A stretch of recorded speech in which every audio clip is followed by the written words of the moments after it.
Do you desire genuine freedom, but don't know how to get it? Whenever we hear an opinion and believe it, we make an agreement and it becomes part of our belief system.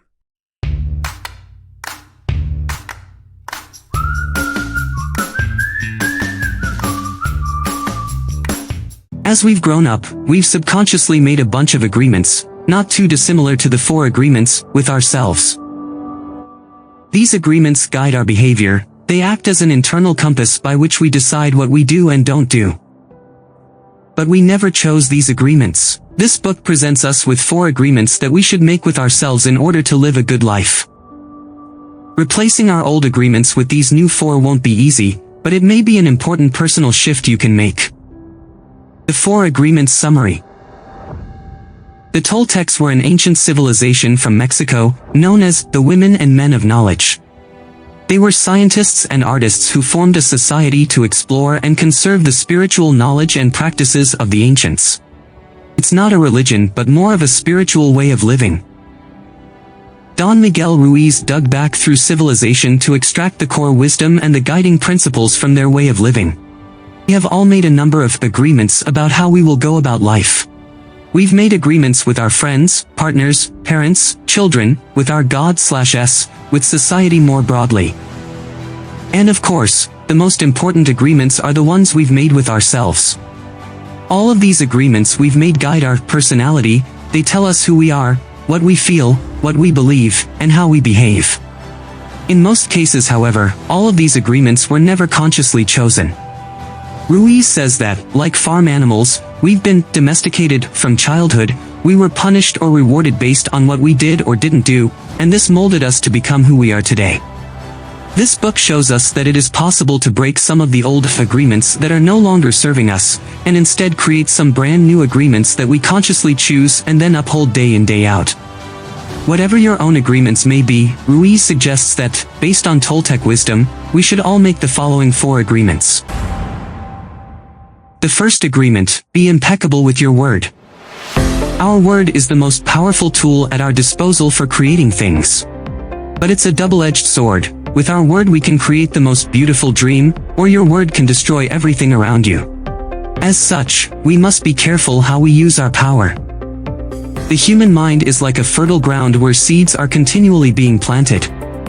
The seeds are planted with words, ideas, opinions, concepts. If we plant bad seeds with bad words, we're going to get rotten fruit. It's important to recognize that our word is not just the things we say out loud to other people, but also the things we say to ourselves in our own head. So be careful what seeds you're planting in others in the things you say to them, and very careful what seeds are being planted in your own mind by the voice inside your head. The second agreement: don't take anything personally. Imagine someone walks up to you in the street and says, "You're stupid." Hopefully you don't give this person's opinion any weight and you go about your day unaffected, but it's easy for us to get dragged down by what people around us say. Don Miguel says that if you take this abuse from a stranger personally and implant it in our fertile mind, then maybe we really are stupid. We need to realize that most comments and thoughts and opinions of others say a lot more about them than they do about us. If your boss lashes out and said your work isn't up to scratch, maybe she or he has just been having a rough week at home.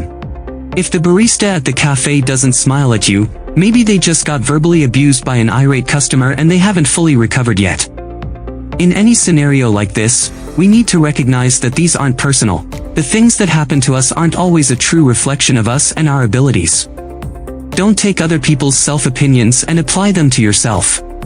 It's important that you recognize that this goes both ways.